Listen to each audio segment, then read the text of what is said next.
para pendengar Tuntung Panang FM di mana saja Anda berada, sahabat inspirasi. Sebagaimana kita ketahui UMKM merupakan salah satu penyangga ekonomi nasional ya. Betul Jadi sekali. seluruh lintas sektor, seluruh lini yang berkaitan dengan UMKM diharapkan dapat memberikan peran sertanya. Tidak terkecuali ternyata ya KPPN ya, Kabupaten Tanah Laut. Mungkin kalau peran dari KPPN sendiri mungkin agak-agak asing mungkin ya bagi para pendengar kita. Nah, untuk itu mari kita ikuti penjelasan ya peran Kementerian Keuangan dan dalam pemberdayaan UMKM. Berikut akan disampaikan oleh Bu Arinin ya. Oke, silakan. Baik, sebelum masuk ke tema utama gitu, mohon izin kami dari KPPN Pelaihari selaku penyalur APBN di daerah, mohon izin untuk menyampaikan sekilas untuk penyaluran APBN sampai dengan hari Jumat kemarin.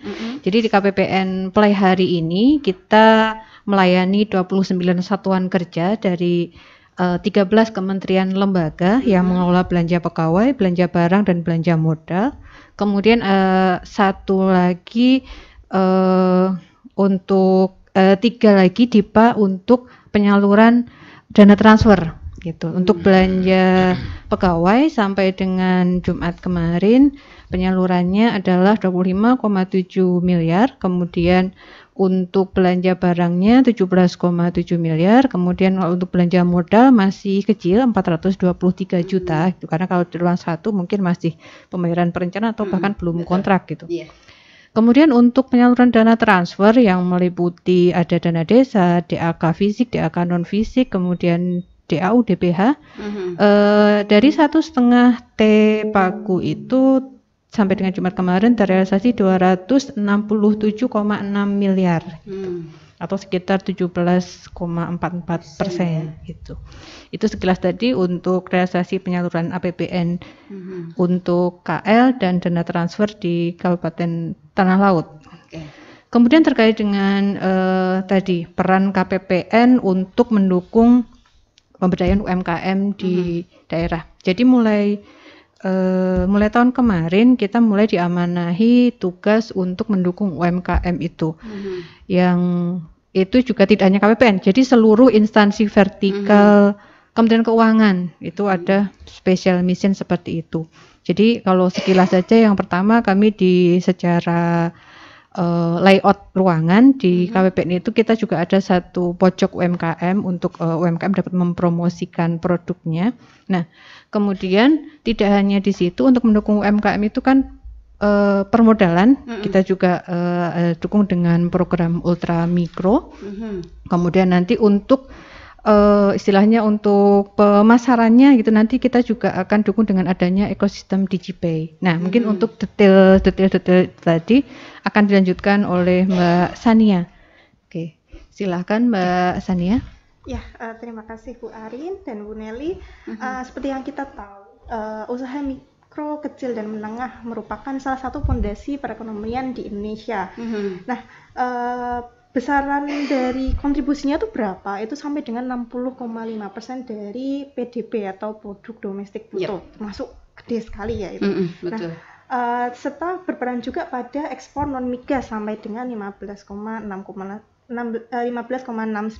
Nah, berdasarkan analisis dari Bank BRI itu hanya 12 juta UMKM nih yang memiliki pembiayaan yang cukup. Jadi dari modal sendiri itu yang cukup itu cuma 12 juta UMKM, sedangkan masih terdapat 45 juta pelaku UMKM yang masih membutuhkan tambahan pembiayaan.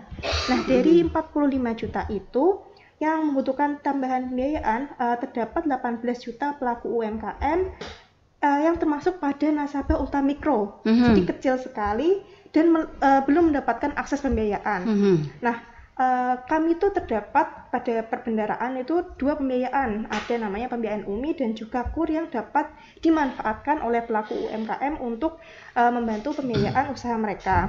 Nah, seperti yang tadi disampaikan oleh Bu Arin, itu kami mendapat arahan dari pimpinan, yaitu pada KMK nomor 396 tentang program sinergi pemberdayaan UMKM Kemenkeu 1. Nah, programnya itu maksudnya gimana? Jadi seluruh eselon di Kementerian Keuangan itu mendapatkan tugas untuk mendukung UMKM sesuai dengan tugas dan fungsi dari dari eselon itu masing-masing. Nah, contohnya dari Ditjen Perbendaharaan itu kami memberikan fasilitas layanan pembiayaan berupa KUR dan UMI. Kemudian pada DJP atau Direktorat Jenderal Pajak itu membantu pada layanan fasilitas perpajakan. Kemudian untuk DJBC atau Bea Cukai, mereka membantu pada layanan fasilitas kepabeanan dan cukai serta pembinaan ekspor. Nah, pada tahun 2023 ini kami memiliki suatu grand strategi untuk pemberdayaan UMKM Kemenkeu 1. Temanya adalah Kemenkeu 1 mendukung UMKM tumbuh melalui digitalisasi dan globalisasi menuju Indonesia maju. Nah, terdapat 5 program prioritas terkait dengan pemberdayaan UMKM ini. Yang pertama, yang terkait dengan perbendaharaan dan juga KPPN itu mendorong UMKM untuk bergabung dalam ekosistem DigiPay atau digital payment atau ekosistem e-commerce lainnya.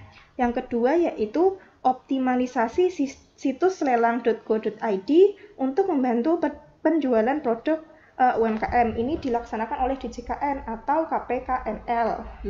Nah, yang ketiga yaitu mendorong UMKM memahami proses pelaporan pajak secara daring yang dilakukan oleh teman-teman pada DJP.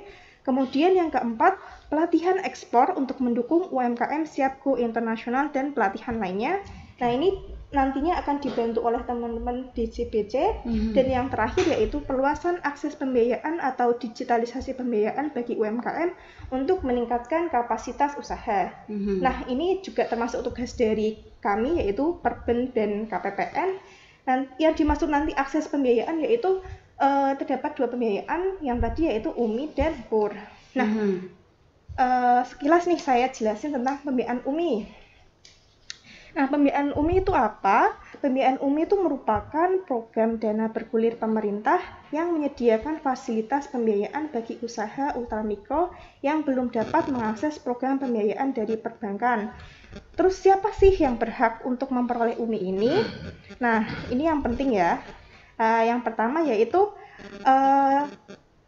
semuanya boleh untuk memperoleh UMI dengan syarat memiliki NIK, yaitu ada KTP. Nah, kemudian dari KTP itu kami juga akan mengecek nih apakah orang tersebut sudah mendapatkan fasilitas pembiayaan pemerintah yang lainnya. Jadi kan niatnya ingin jadi semua sama rata yang dibantu oleh pemerintah. Jadi kalau bisa jangan double seperti itu. Nah, UMI ini nantinya apa sih yang didapatkan oleh debitur UMI? Pastinya itu terdapat pembiayaannya dengan pembiayaan produktif itu sampai dengan outstanding itu maksimal 20 juta. Masing-masing 20 juta. Terus kemudian akan mendapat program pendampingan dari penyalur atau lembaga linkage. Nah, penyalur di sini yaitu terdapat 2 orang atau 2 macam lah istilahnya. Yang pertama yaitu penyalur dengan pola langsung yang di mana dia langsung membayarkan atau difasilitasi oleh penyalur langsung itu contohnya gampangnya adalah Pegadaian. Dan yang kedua pola tidak langsung yaitu penyalur menyalurkan pembiayaan melalui lembaga linkage atau koperasi dan LKM. Nah, di Kabupaten Tanah Laut itu ada 4 penyalur nih. Siapa aja? Yang pertama tadi Pegadaian, ada juga PNM Mekar, kemudian Koperasi Mitra Duafa dan juga KSPS BMT UGT Sidogiri. Nah, dari pembiayaan UMI itu kami bertujuan agar pastinya itu kan menyediakan pembiayaan yang mudah nih dan cepat bagi usaha mikro. Kemudian juga niatnya menambah jumlah wirausahawan yang mendapat fasilitas pembiayaan dari pemerintah. Kemudian menjadi jembatan bagi usaha mikro penerima bantuan sosial untuk naik kelas dan dapat mengakses pembiayaan perbankan. Oke, bagaimana prosedur dari masyarakat kita ya khususnya di Kabupaten Tanah Laut untuk mendapatkan tadi kan disebut ada 2 pembiayaan ya, pembiayaan secara langsung ya dan pembiayaan pola tidak langsung ya. Nah, lebih menarik kalau kayak KUR misalnya ya, orang-orang sudah familiar ya, lebih familiar ya. Nah, namun untuk yang UMI ini nah ini agak baru ya, karena memang baru didengar, baru disosialisasikan begitu. Nah, ini bagaimana prosedur dari masyarakat kita? Apakah perorangan, apakah kelompok, dengan apa dia dapat mengakses ini begitu? Di mana begitu dia dapat mengakses ini? Nah, ini mungkin perlu penjelasan yang lebih detail lagi. Nah, iya. Jadi untuk prosedur untuk join nih kepada pembiayaan UMI sebenarnya gampang. Jadi nanti masyarakat tinggal menghubungi para penyalurnya. Tadi ada 4 ya. Ada PNM, Komida, Pegadaian, dan juga Sidogiri. Nah, tadi seperti yang dibilang Ibu Nelly, emang ada 2 mekanismenya, ada kelompok dan perorangan. Nah, ini tergantung dari koperasinya. Dia penyalurannya bagaimana. Untuk PNM sama Komida itu dia berkelompok. Nah, pada penyaluran berkelompok ini nanti tanpa agunan. Jadi karena tanpa agunan dan nggak ada sesuatu yang dijaminkan, maka diharapkan itu ada kelompoknya. Untuk syarat kelompoknya itu bisa ditanyakan langsung pada koperasinya, PNM sama Komida, untuk teknisnya bagaimana. Dan jika pengen perseorangan itu bisa di Pegadaian sama Sidogiri atau Nusantara itu. Nah, tapi karena dia individu berarti ada agunan yang disarankan begitu. Ya. Nah, lalu koperasi itu sendiri, Bu, apakah dibentuk oleh pemerintah ataukah maksudnya dibentuk tersendiri ya, selain daripada kita mengetahui ini koperasi kita juga sudah cukup banyak. Nah, ataukah bersatu dengan koperasi yang sudah ada? Jadi untuk koperasi yang tergabung dari pembiayaan UMI itu koperasi-koperasi yang telah bekerjasama dengan namanya PIP atau Pusat Investasi Pemerintah. Jadi di Kementerian Keuangan sendiri itu untuk institusi yang mengurus tentang pembiayaan UMI itu adalah PT SMI, Sistem Manajemen Investasi, dan nanti berkoordinasinya BLU-nya namanya PIP.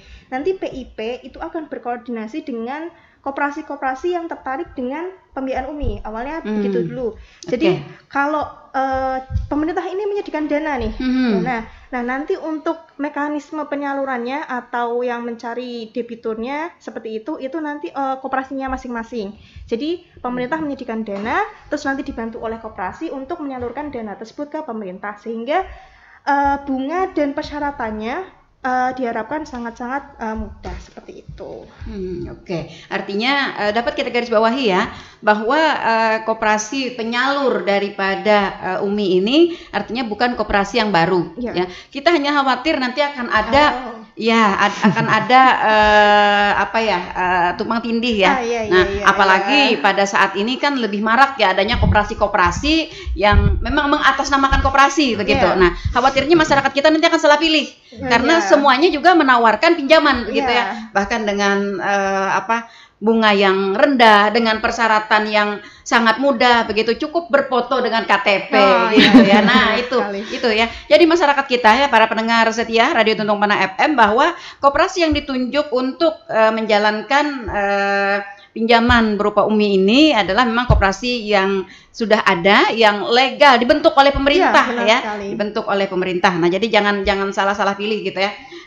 Baik, lalu bagaimana prosedur dari masyarakat kita tadi untuk mengakses, di mana mereka tahu gitu bahwa koperasi mereka memiliki kewenangan untuk menyalurkan dana UMI ini?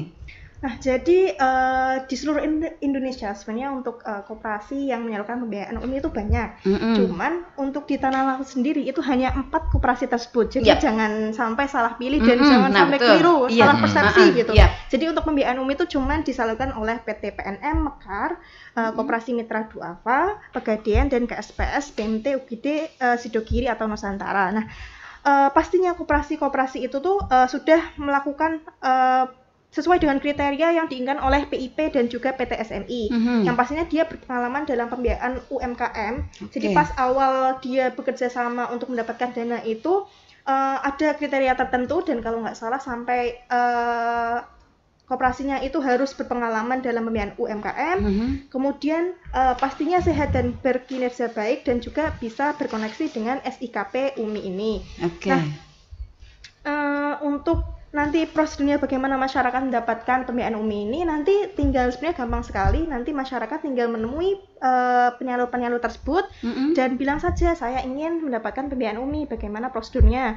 Kalau dari pemerintah sendiri itu kami syaratnya cuma satu aja sebenarnya, dari KTP itu, kemudian KTP dari NIK-nya itu nanti dicek apakah sudah mendapatkan pembiayaan yang lain atau enggak, pembiayaan dari pemerintah ya, bukan dari komersil gitu. Nah kalau tidak berarti nanti sudah sesuai, kemudian nantinya dari koperasi-koperasi tersebut akan melakukan pendaftaran sesuai dengan prosedurnya masing-masing dan setahu saya biasanya 1 minggu sudah bisa mendapatkan pembiayaan seperti itu. Artinya ini adalah kelompok-kelompok usaha yang mungkin baru berkembang ya, baru dibentuk, baru berkembang. Karena tentu kalau usaha-usaha UMKM yang sudah lama, tentu dia sudah pernah mengakses permodalan dari pemerintah ya, minimal dari KUR mungkin seperti itu. Nah, pada akhirnya mereka yang sudah menikmati atau mengakses permodalan dari pemerintah, artinya tidak dapat lagi mengakses atau mendapatkan atau memperoleh pinjaman UMI ini, begitu ya? Benar sekali. Ataukah misalnya bagi mereka yang memang sudah pernah awalnya begitu, tetapi sudah selesai. Nah, sudah selesai, lalu mereka akan beralih ke UMI, bagaimana? Jangan blacklist ya? Iya, enggak. Maksudnya dari pembiayaan KUR itu kah, Bu? Iya. Nah, jadi sebenarnya keinginan dari pemerintah itu dari pembiayaan UMI dan KUR itu supaya UMKM itu semakin lama semakin berkembang dan semakin gede gitu. Jadi naik kelas. Naik kelas. Keinginan kami adalah naik kelas. Jadi kami berharapnya adalah untuk teman-teman masyarakat yang pengen usaha tapi tidak memiliki dana, itu kami menyediakan bantuan dengan pembiayaan UMI. Gitu. Jadi awalnya nggak punya dana, jadi ada UMI yang dapat membantu. Kemudian diharapkan dari UMKM tersebut bisa berkembang lagi sehingga dari UMI dia dapat naik kelas menjadi pembiayaan KUR. Pengennya seperti itu. Idealnya seperti itu ya. Tetapi itu. Kenyataan di dalam masyarakat kita ya terkadang karena fluktuasi dari pendapatan UMKM kita ini kan turun naik ya. Turun naik. Nah, tidak selalu meningkat dan naik kelas gitu ya. Ada kalanya beberapa UMKM yang mungkin terkendala apa gitu sehingga dia akan menurun omsetnya begitu. Nah, dengan menurun itu tentu saja mereka istilahnya kembali ke pengaturan awal ya, untuk mencari permodalan ya, apalagi mereka terus akan melirik ya permodalan yang lebih murah, lebih mudah ya, tidak pakai agunan. Karena jujur kalau secara kelompok yang diagunkan itu biasanya agak susah ya. Ini mau diagunkan tanah siapa gitu ya, akan diagunkan milik siapa gitu, agak susah seperti itu. Nah, dengan kondisi seperti ini bagaimana Bu Arin?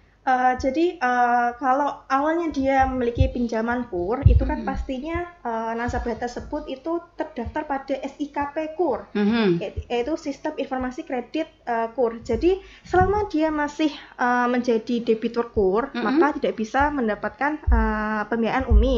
Cuman selama dia nanti sudah sudah lunas pembiayaannya, kemudian mau mendapatkan pembiayaan UMI. Tadi kan untuk syarat pembiayaan UMI kan cuman KTP dan juga tidak sedang menerima fasilitas.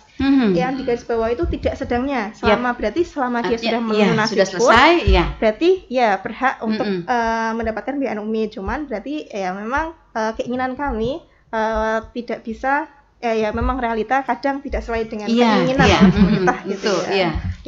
Gitu saja. Nah lalu berkaitan dengan persyaratan tadi yang utama adalah KTP ya. Artinya karena berkelompok berarti KTP seluruh kelompok, seluruh anggota kelompok begitu? Atau diwakili oleh salah satu aja atau ketuanya atau siapa saja? Nah Untuk KTP itu masing-masing debitur yang ingin mendapatkan pembiayaan UMI. Jadi misal ada 20 orang pada satu kelompok. Itu yang ingin mendapatkan UMI berapa? Apakah 20 orang itu atau sebagian? Kalau sebagian berarti sebagian KTP itu yang akan digunakan sebagai syarat ini.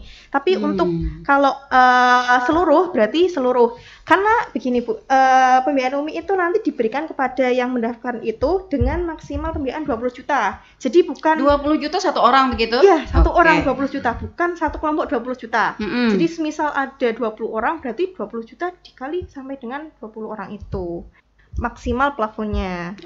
Artinya itu. Pinjaman ini tadi kan disebutkan per kelompok ya, per kelompok. Maksud saya, apakah nanti pinjaman ini yang bertanggung jawab adalah kelompok itu begitu? Pastinya tidak, karena pinjamannya oleh pribadi tapi dengan skema kelompok, tetap saja yang bertanggung jawab atas pinjaman tersebut adalah pribadi masing-masing. Seperti itu. Lalu kelompok yang dimaksud, apakah kelompok usaha yang sama atau kelompok usaha dalam satu kelompok yang berbeda-beda, hanya tergabung dalam satu kelompok di suatu wilayah, atau bagaimana persyaratan kelompoknya? Untuk persyaratan kelompok, setahu saya karena ini biasanya tergantung dari kewenangan masing-masing operasi. Tapi yang penting kelompok itu biasanya mereka melakukan pertemuan rutin, di mana biasanya pas pertemuan rutin itu juga membayarkan iuran dari pembiayaan ini, seperti itu. Jadi nggak harus satu satu usaha, tidak kelompok PKK atau kelompok di desa itu juga boleh.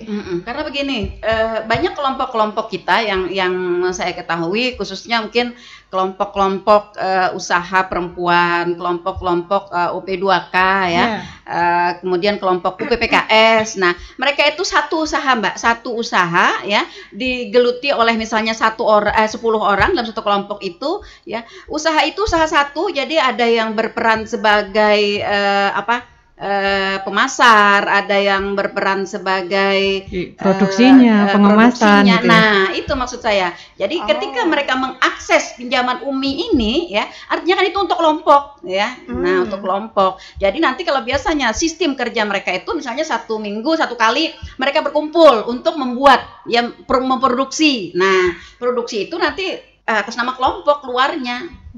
Seperti itu ya. Iya. Nah, kalau dari syaratnya sih perseorangan sebenarnya. Jadi kalau suatu kelompok usaha berarti cuman salah satu yang bisa meminjam, atau enggak mungkin di breakdown dulu itu untuk kelompok usaha tersebut permodalannya bagaimana.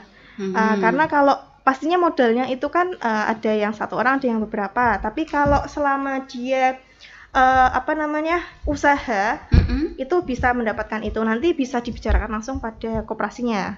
Seperti itu. Mungkin kebijakan koperasinya berbeda-beda. Iya, yang banyak mendapat mendapat pertanyaan kita adalah dari kelompok yang seperti itu ya. Jadi kelompok-kelompok yang dibentuk itu adalah satu kelompok yang digeluti oleh beberapa orang ya, minimal 5 sampai dengan 10 sampai dengan 15 orang. Tapi dalam satu usaha begitu. Nah, beberapa waktu yang lalu mereka mencoba untuk mencari pinjaman ya ke perbankan ya, namun sayangnya harus pakai agunan ya. Nah, jadi agak kesulitan seperti itu. Nah, peluang UMI ini sebenarnya bagus sekali untuk mereka ya, sepanjang artinya persyaratannya dapat mengakomodir kondisi mereka seperti itu ya. Iya. Kita berharap mudah-mudahan dapat demikian. Nah, lalu selain daripada memberikan pinjaman pinjaman permodalan ya kepada kelompok usaha yang mungkin baru dibentuk dan dalam tahapan berkembang serta tidak sedang dalam menikmati pembiayaan lainnya. Iya, betul. Nah, lalu apa keuntungan dari UMI ini untuk kelompok kita? Nah, biasanya dari penyalur itu mengadakan namanya program pendampingan penyalur. Jadi biasanya ada dikasih informasi mengenai hal-hal yang bisa membuat UMKM semakin besar dan berkembang. Biasanya mereka juga diajarin tentang bagaimana mendapatkan izin usaha seperti itu, bagaimana untuk bergabung pada marketplace seperti itu. Nanti bisa ditanyakan langsung pada penyalur masing-masing. Tapi pasti kami agendakan, pasti diagendakan karena itu sudah amanah dari pusat untuk penyalur memberikan pendampingan dan juga informasi terkait dengan supaya bagaimana UMKM bisa berkembang lebih lanjut lagi. Apakah pendampingan dimaksud ini berupa pembekalan mungkin atau pendampingan secara mandiri begitu? Untuk mandiri atau gimana tadi? Iya, pendampingan berupa pembekalan, misalnya ada berapa kelompok misalnya ya yang pengakses dari UMI ini, lalu dilakukan pembekalan secara bersama-sama gitu, ataukah ya pihak-pihak pendamping melakukan pendampingan secara mandiri, artinya mendatangi kepada kelompok-kelompok itu ya secara mandiri begitu?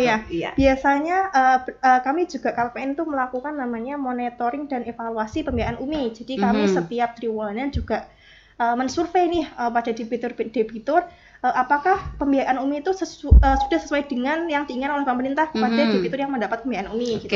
Salah satu hal yang kami survei itu adalah apakah pendamping melakukan pendampingan terkait dengan UMKM tersebut. Nah, ada pendamping yang dia memberikan motivasi dan pokoknya pengembangan UMKM setiap minggu ada.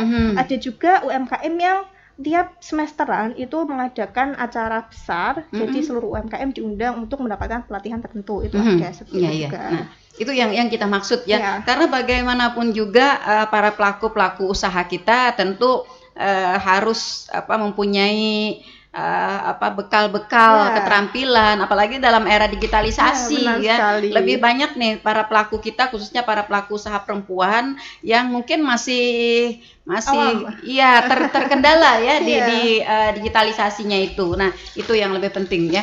Nah, kemudian keuntungan lain apa nih Mbak? Apakah misalnya bunganya lebih ringan daripada bunga kur? Tadi kan tidak ada agunan gitu ya. Ternyata dengan bunganya bagaimana? Nah, kalau bunganya karena kami menyisirnya pada awal dari tercetusnya ide pembiayaan UMI adalah kekhawatiran pemerintah terhadap UMKM yang langsung berlari pada rentenir atau semacamnya saat membutuhkan dana. Nah, jadi awalnya kami berpikir untuk kami menyediakan dana yang kira-kira lebih rendah daripada pembiayaan yang tidak masuk akal tersebut. Nah, untuk berapa kisaran bunganya sebenarnya itu tergantung koperasi, balik lagi berbeda-beda. Artinya tidak ditentukan oleh KPKN sendiri selaku penyalur dana begitu ya. Jadi ditetapkan misalnya bunganya harus sekian persen seluruhnya begitu. Masih belum menetapkan seperti itu. Kalau yang sudah berjalan dari tahun 2002 ya kita kemarin ya. Ini rata-rata berkisar di mana nih Mbak? Rata-rata berkisar pada 20-25% tergantung berapa lama dari pembiayaan tersebut. Seperti itu. Memang kalau dilihat dari bunganya agak lebih tinggi ya daripada kur yang cuma sekitar 6% ya. Cuman kami melihat dari segi fasilitas yang diberikan oleh pembiayaan UMI yang lebih mudah dari kur. Kalau kur itu kan lebih kompleks untuk persyaratannya, sehingga makanya pembiayaannya atau bunganya itu lebih rendah lagi seperti itu. Memang harapannya nanti ke depannya ingin bunganya lebih rendah. Nanti kita lihat ke depannya seperti apa gitu aja. Oke, mudah-mudahan ya dapat ditekan nanti bunganya. Karena kalau kita melihat pengembalian yang cukup tinggi dari presentasi pinjaman ini, tentu sepertinya agak-agak memberatkan ya kepada kelompok kita. Apalagi tadi pengakses UMI ini adalah kelompok-kelompok yang baru dibentuk dan dalam tahap berkembang. Jadi artinya mereka masih, kalau bahasa Banjarnya tuh masih manggah ya. Iya, masih berpacu dengan permodalan, berpacu dengan pengeluaran dan pendapatan begitu ya. Jadi seperti itu gitu. Nah, lalu apakah di dalam penyaluran dana untuk UMKM ini ada misalnya verifikasi, misalnya nih dalam satu semesteran misalnya atau dalam 1 tahunan misalnya ada verifikasi, apakah kelompok ini memang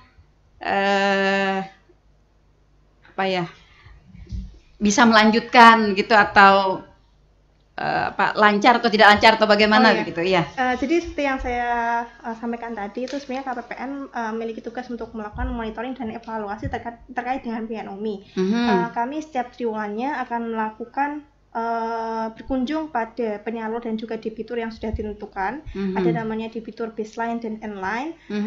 Jadi kami nanti berbincang-bincang juga kepada penyalur dan juga debiturnya. Kalau dari penyalurnya itu kami menanyakan bagaimana progres penyaluran UMKM penyaluran UMI di penyaluran tersebut. Maksudnya apakah ada yang pembiayaannya UMI kan sebenarnya untuk usaha ya. Nah, apakah ada yang agak melenceng gitu, ngomongnya usaha tetapi tidak gitu. Nah, ada juga kalau untuk debitur, apakah nanti debitur tersebut beneran menerima manfaat atau beneran usahanya ada atau tidak, seperti itu. Nah, itu yang saya maksudkan ya.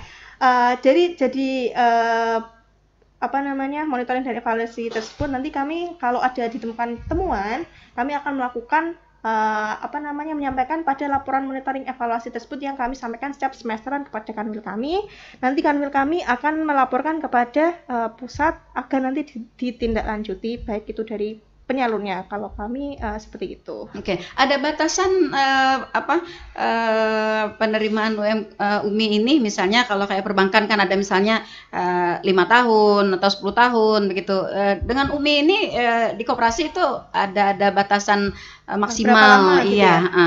Kalau dari pembiayaan UMI tidak ada. Jadi selama nanti semisal mereka melakukan pembiayaan UMI selama 1 tahun. Nah, habis itu tenornya selesai, terus minjem UMI lagi itu bisa. Oke. Iya. Artinya mengukur misalnya begini, dalam satu kelompok misalnya mengakses pembiayaan UMI, taruhlah misalnya 10 juta ya, 10 juta misalnya. Nah, lalu mereka menghendaki adanya misalnya jangka waktu pengembalian ini selama mungkin 5 tahun. Bagaimana peran dari penyalur ini untuk menentukan iya atau tidak? Nah, kalau itu kayaknya sudah wewenang dari penyalur tersebut, Bu. Cuman ya memang setahu saya kebanyakan penyalur pembiayaan UMI itu kebanyakan di tanah laut itu jangka waktunya cuma 1 tahun. Jadi 1 tahun terus habis itu minjam lagi dengan modal yang sama, habis itu minjam lagi seperti itu. Tapi memang ada beberapa koperasi yang menyediakan sampai dengan tenornya paling lama kalau tidak salah sampai 3 tahun. Kalau 5 tahun setahu saya masih belum ada seperti itu. Iya. Kalau artinya penyalur yang pemegang namanya Bu ya. Iya. Pemegang kekuasaan.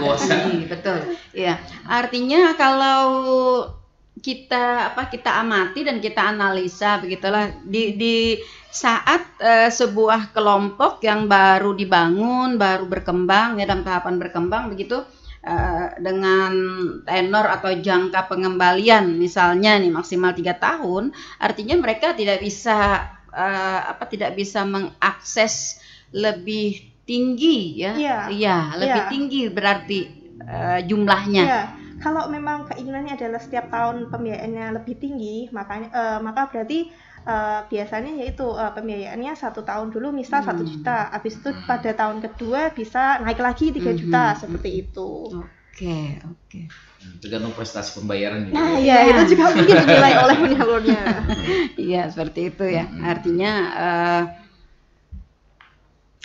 kalau saya amati gitu ya, kalau saya amati agak sulit bagi para kelompok, karena kita juga pernah membina kelompok dan kita juga di sini ada pojok IKM ya. Ada pojok IKM juga, ketika kita berwawancara gitu, rata-rata memang mereka membutuhkan suntikan dana ya, permodalan yang murah begitu ya, artinya murah, kemudian tidak pakai agunan. Nah, seperti itu. Kemudian juga yang lebih dihendaki mereka adalah jangka waktu pengembaliannya itu cukup panjang. Nah, artinya mereka akan lebih ringan gitu ya mencicilnya, seperti itu. Sebenarnya semua keinginan dari UMKM kan seperti itu, cuman memang untuk mewujudkan keinginan tersebut agak susah ya, karena kan dari penyalur juga membutuhkan apa ya namanya semacam kepastian apakah beneran UMKM ini beneran bisa membayar dengan jangka waktu tertentu seperti itu. Oke. Iya. Nah, lalu dalam kurun waktu 1 tahun ketika program ini sudah diluncurkan gitu, khususnya untuk Kabupaten Tanah Laut sendiri, bagaimana antusias dari kelompok UMKM kita, Mbak? Nah, alhamdulillah antusiasme dari masyarakat Kabupaten Tanah Laut terkait dengan pembiayaan UMI itu sangat-sangat tinggi. Jadi pembiayaan UMI di Tanah Laut sendiri itu ada pada tahun 2018 dengan hanya total debitur 4 orang dengan nilai penyaluran Rp28.500.000. Nah, kemudian kalau kami lihat dari persentase kenaikan per tahunnya itu dari debitur dan nilai penyaluran selalu naik sampai dengan tahun 2022 kemarin itu terdapat total debitur 1.015 orang dengan total penyaluran sampai dengan 3,7 miliar. Nah, kenaikan dari peminat pembiayaan UMI ini sangat-sangat terasa pada saat pandemi Covid kemarin pada tahun 2020 dan juga 2021. Itu 2020 ada 1,7 miliar nilai penyaluran dengan 506 debitur. Kemudian naik lagi pada tahun 2021 dia naik menjadi 2,184 miliar dengan nilai debitur 605 orang. Nah, untuk 2023 kemarin ini terdapat debitur baru sebanyak 53 orang dengan nilai pembiayaan Rp236.050.000. Nah, pembiayaan UMI lumayan nih banyak. Nah, untuk pembiayaan KUR ini juga termasuk mengalami kenaikan juga.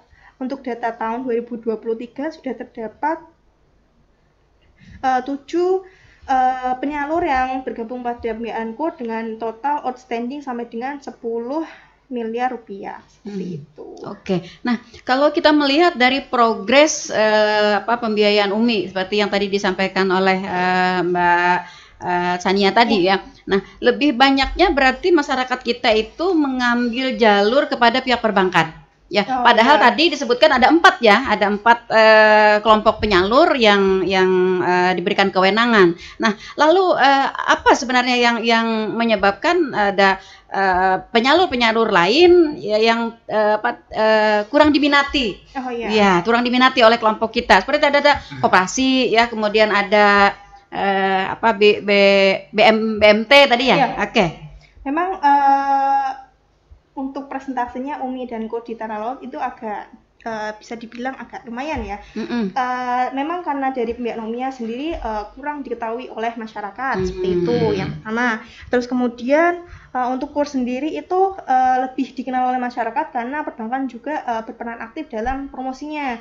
Terus dari segi bunga dan juga dari segi nilai outstanding itu juga lumayan juga, dari KUR itu sampai dengan 500 juta. Tapi memang ada segmen pasarnya tersendiri. Jadi kalau KUR itu kami tujukan bagi teman-teman usahawan yang dia mau usahanya pengen bermandiri gitu, kemandirian usaha. Jadi sebelum nanti mencicipi kredit umum oleh perbankan, kami bantu dulu dengan KUR.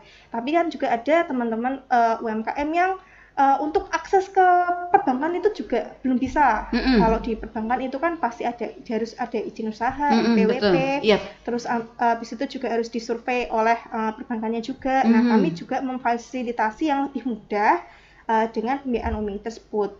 Menurut saya tetap ada plus minusnya dari masing-masing pembiayaan ini seperti itu. Oke. Nah, lalu setiap tahun apakah penyaluran dari KUR ini merata atau mungkin diberikan kepada seluruh pihak perbankan khususnya yang ada di Kabupaten Tanah Laut ya, atau memang ada perbankan yang ditunjuk? Nanti juga mereka perbankan yang tertarik dengan pembiayaan KUR akan balik lagi akan bekerjasama dengan PIP dan SMI seperti itu. Oke, iya. Artinya tidak semua ya? Tidak semua. Ya. Jadi para pendengar kita dapat mengetahui perbankan mana saja yang dapat memberikan pinjaman KUR ini gitu ya, dari mungkin sosialisasi dari perbankan itu sendiri ya. Oke. Pastinya perbankan yang dipilih itu pasti kredibel seperti itu. Ada seleksi tertentu supaya perbankan itu apakah siap atau tidak untuk melakukan pembiayaan menyalurkan pembiayaan KUR tersebut. Oke. Saya kembali ke soal bunga pengembalian tadi Mbak, presentasi tadi ya. Ditetapkan 20 sampai dengan 25%. Tetapi pada perbankan itu biasanya lebih rendah daripada itu begitu. Nah, ini kondisi ini bagaimana? Pastinya kenapa pembiayaan UMI itu lebih tinggi daripada KUR itu sebenarnya karena kemudahannya sebenarnya Bu. Karena UMI itu kan tidak ada gunaan. Terus habis itu lebih mudah untuk persyaratannya tidak perlu dengan NPWP atau usahanya paling dari kayak RTO ini ada usaha seperti itu. Jadi karena fasilitas untuk mendapatkan kredit pembiayaan itu lebih mudah, makanya dia untuk bunganya lebih tinggi. Pastinya dengan bunga lebih tinggi itu sebenarnya ada manfaatnya, ada pendampingan tadi itu. Terus habis itu biasanya angsurannya juga dia per minggu biasanya dari per kelompok itu. Jadi sebenarnya lebih dipermudah. Ya memang ada segmennya masing-masing seperti itu. Oke. Pastinya kalau UMKM tersebut sudah bankable, memang disarankan untuk mendapatkan pembiayaan KUR saja. Tapi kalau untuk akses pembiayaan ke bank itu masih susah, ada disarankan ke pembiayaan UMI seperti itu. Oke. Nah, lalu keuntungan lain, apakah yang membedakan pinjaman akses UMI ini dengan koperasi yang lainnya? Maksud saya, apakah dari bunga pengembalian tadi ada, kalau koperasi kan biasanya ya ada untuk anggota juga disisihkan dari situ gitu. Iya. Apakah seperti itu juga prosedurnya dari pinjaman UMI ini? Kalau itu kayaknya sudah pada kewenangan koperasinya, Bu. Saya tidak berani ngomong seperti apa, nanti takutnya salah seperti itu. Begitu ya. Oke. Ya, kita harapkan mungkin koperasi ya, apalagi yang mengakses UMI ini begitu ya, yang mempunyai kewenangan untuk menyalurkan UMI, kita berharap juga selain daripada melakukan simpan pinjam tadi ya kepada para kelompok usaha kita, dalam hal juga mereka dapat sekaligus mungkin dari pengembalian bunga pinjaman ini ada presentasi untuk tabungan anggota begitu ya, sehingga secara kalau orang bilang sih satu kerja dua gawi gitu ya. Iya, jadi ketika kita mencicil gitu ya dengan bunga sekian gitu, di dalam bunga tersebut juga sudah terdapat hak dari anggota gitu ya untuk simpanan begitu, yang mungkin sewaktu-waktu atau mungkin dalam jangka waktu tertentu itu dapat diambil atau dapat dikembalikan. Iya. Karena kalau tidak seperti itu, kalau menurut saya ya, artinya tidak akan lebih signifikan ya perbedaannya dengan koperasi atau pinjaman-pinjaman yang lain. Iya, pinjaman-pinjaman swasta mungkin ya di luar sana begitu. Iya, benar sekali. Jadi sebenarnya pada 2 tahun terakhir ini juga kami melakukan sedang dalam proses penelitian apakah pembiayaan UMI ini dibandingkan dengan pembiayaan kredit koperasi biasa itu ada perbandingannya gitu, bagaimana selisihnya. Cuman karena masih dalam progres penelitian kami masih belum bisa menyimpulkan bagaimana itu lebih berpengaruh atau tidak. Oke, mudah-mudahan ya kedepannya nanti akan ada sebuah kebijakan yang lebih berpihak yang lebih berpihak kepada para pelaku usaha kita ya. Oke, nah evaluasinya Mbak selama kurun waktu, misalnya selama UMI ini berjalan gitu ya, pembiayaan terhadap UMKM ini, apakah terdapat mungkin fluktuasi antara macet dan lancarnya itu berapa persen gitu? Karena kita tahu tadi kan tanpa agunan dengan mudah begitu ya, seperti itu. Kalau berdasarkan evaluasi dari kami dan berbincang-bincang dengan penyalur untuk kelancaran pembiayaan UMI itu hampir mungkin 99% itu lancar. Alhamdulillah. Iya, gitu. Betul. Alhamdulillah. Pasti itu kan tidak jauh dengan kaitannya dengan komitmen dari masyarakat sendiri itu. Alhamdulillahnya lancar. Paling 1% yang memang terkendala, cuman itu masih bisa dibicarakan sesuai kekeluargaan oleh penyalur dengan debiturnya. Yang kami garis bawah itu apakah pembiayaan UMI ini beneran bermanfaat bagi debitur. Berdasarkan monitoring dan evaluasi kami itu memang terasa manfaatnya. Jadi dulu ada yang awalnya dia dengan modal 3 juta, ada penjual gorengan, dia sekitar rumahnya di Saranghalang, depannya itu TK. Awalnya dia hanya omset hariannya itu cuma 800.000 dengan pembiayaan UMI sampai dengan 1 juta. Itu kan lumayan sekali kayak gitu. Nah, memang selain dengan adanya modal itu pasti usaha dari UMKM-nya sendiri untuk meningkatkan dari penjualannya dan usahanya juga sangat-sangat dibutuhkan. Jadi ada modal ada, usaha dari UMKM-nya juga ada. Jadi memang walaupun tidak langsung naik kelas langsung gede, tapi untuk naik dari omsetnya pasti ada seperti itu. Oke, iya. Dengan demikian kita berharap ya bahwa pada pelaku-pelaku usaha kita harus lebih jeli ya, memilih